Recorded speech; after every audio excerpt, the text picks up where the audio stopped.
our colleague and friend, Rachel Nichols, sat down with Kyle Lowry, and they had a little conversation about his relationship with Masai, and here's what Kyle had to say. How would you define your relationship with Masai Ujiri right now? He's the president of basketball operations, and that's it. For me, I come out here and do my job.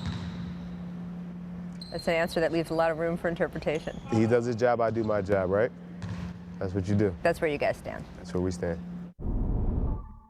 He also said that he felt betrayed by the DeMar DeRozan trade.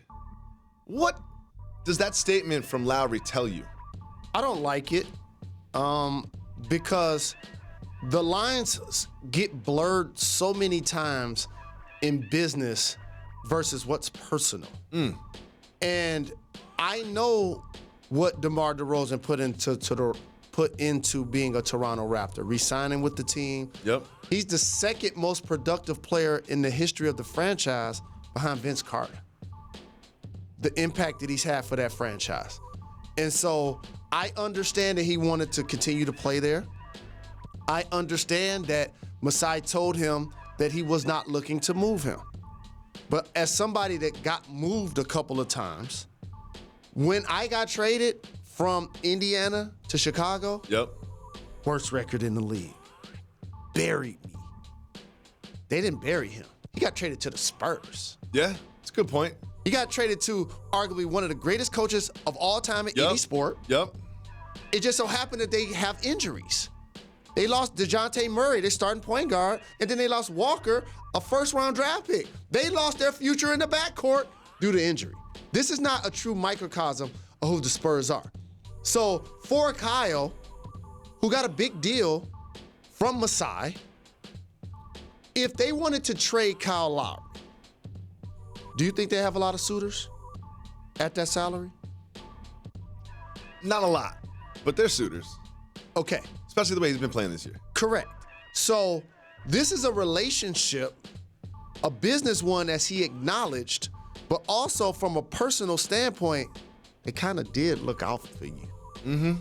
Because he was a player looking for a home that played for multiple teams before he got to Toronto. When he got there, became an all-star. And as a matter of fact, since he's been there, and a lot of this has to do with fan voting, has been a perennial all-star. But yet, in the playoffs, has not performed like one. So now when you're looking at your roster as a president, you say, we can't pay Dwane Casey $7 million. We can't pay DeMar DeRozan and Kyle Lowry $300 million to be our backcourt. We have to shake this up because this team has not met expectations. So I understand that semantic of whether he felt lied to or betrayed, and same with DeMar, who I have a lot of respect for him, have a lot of respect for Kyle, but I'm going to make sure people respect Masai Ujiri. Because as the average fan who's coaching the team with the best record in the league, they don't even know his name. That's a good point. I bet your casual NBA fan doesn't know who Nick Nurse is. Okay, OG Anunoby out of Indiana, playing quality minutes. Pascal Siakam has been conference player of the week. He's blowing up. Okay, Fred VanVleet, probably one of the best point guards in the entire league. These aren't exactly Zion Williamson type These of ain't prospects. household names.